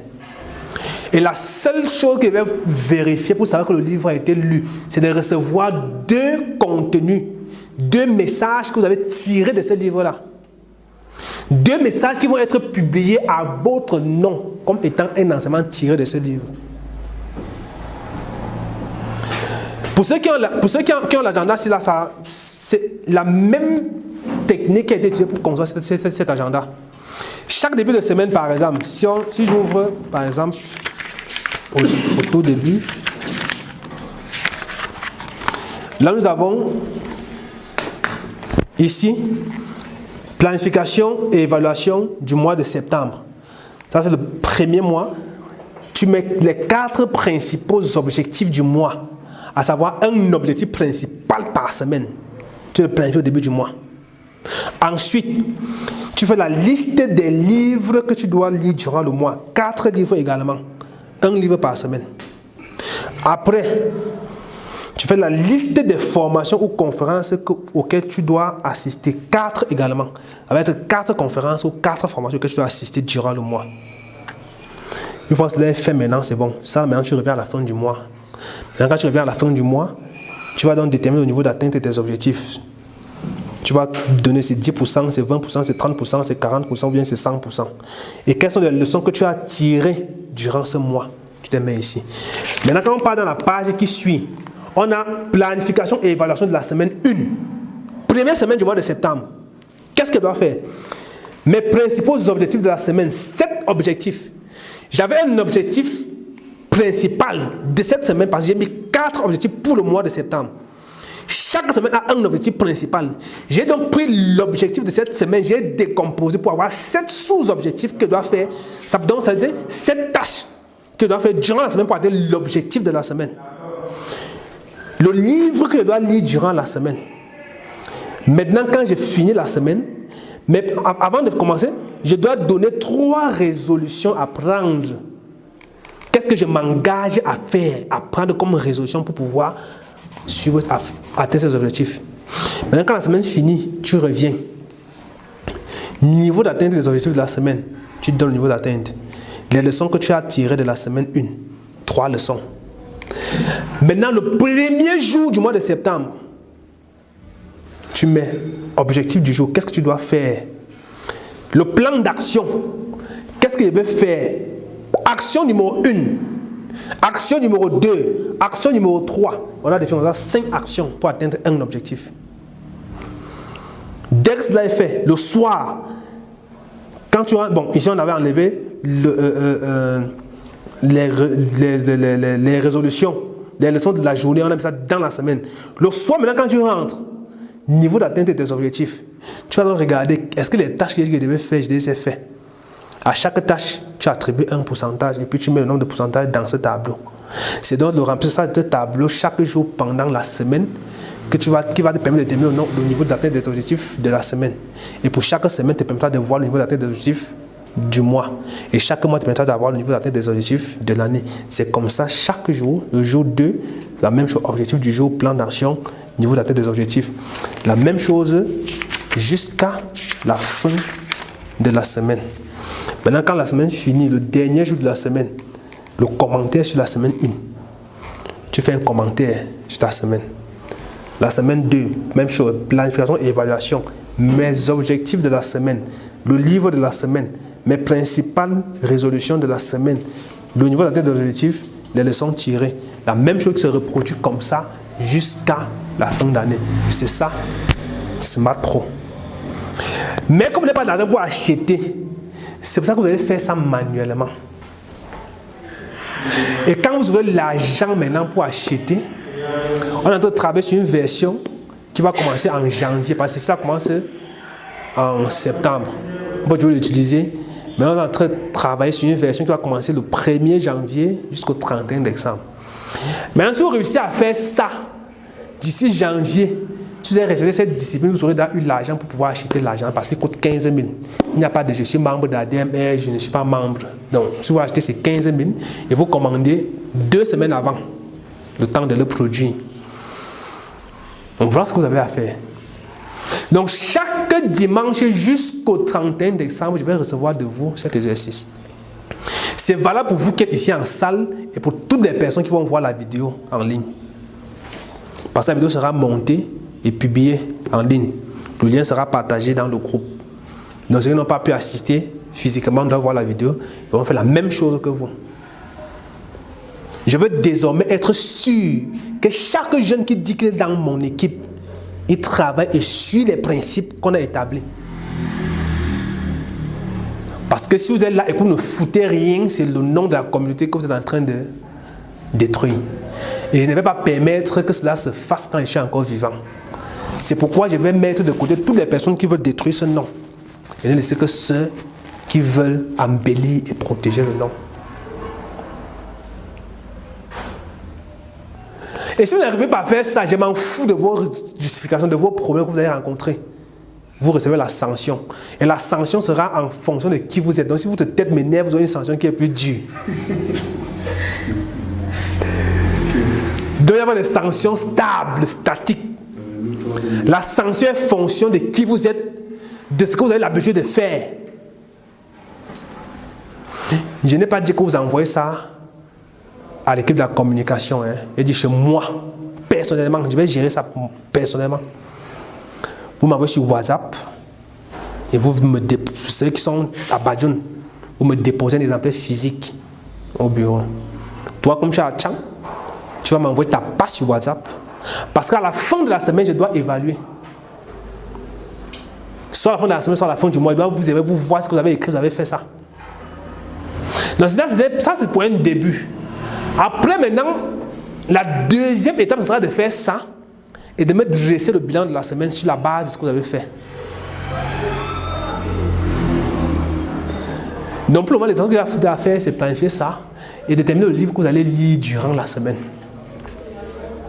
Il y a les livres au bureau que vous pouvez décharger et lire et venir remettre. Tout ce que je veux, quand vous lisez un livre, vous allez me sortir 2 textes. Avant, c'était même 5. 2 ou 3 textes tirés de ce livre. Je ne parle pas du copier-coller. J'ai lu un livre. S'il faut que je partage un enseignement à quelqu'un à travers ce livre-là, vous avez l'habitude de lire les textes que moi j'ai publiés. Faites la même chose. Vous m'envoyez. Et vous allez également imprimer, parce que vous allez avoir les traces. Quand la fin du mois est venue, évaluer l'implication des membres. Il faut que soit capable de voir que tel membre a été impliqué dans ces activités. Parce qu'à partir du mois de janvier, chaque 3 mois, il y a des compétitions qui sont organisées. Donc, on va primer le meilleur membre, on va primer la meilleure équipe. Et donc, c'est à partir de ça. Si vous faites ça et que je vois que vous n'évoluez pas toujours, là, je comprends que vous travaillez, mais ça ne donne pas. Je peux me permettre d'investir maintenant mes propres ressources pour que vous puissiez avoir des résultats. Mais il va d'abord falloir que je vois que vous faites des efforts. Est-ce que c'est clair pour tout le monde? Il faut saisir ça. Moi, je ne lis pas les écritures lesquelles le but. Je ne suis pas un enseignant. Parce que les gens vont écrire à la main, je ne vais pas pouvoir lire ce que vous écrivez. Donc, vous devez saisir. Avec le téléphone, dans quelle application? Il y a Word, non? Allez sur Play Store, télécharger l'application Word.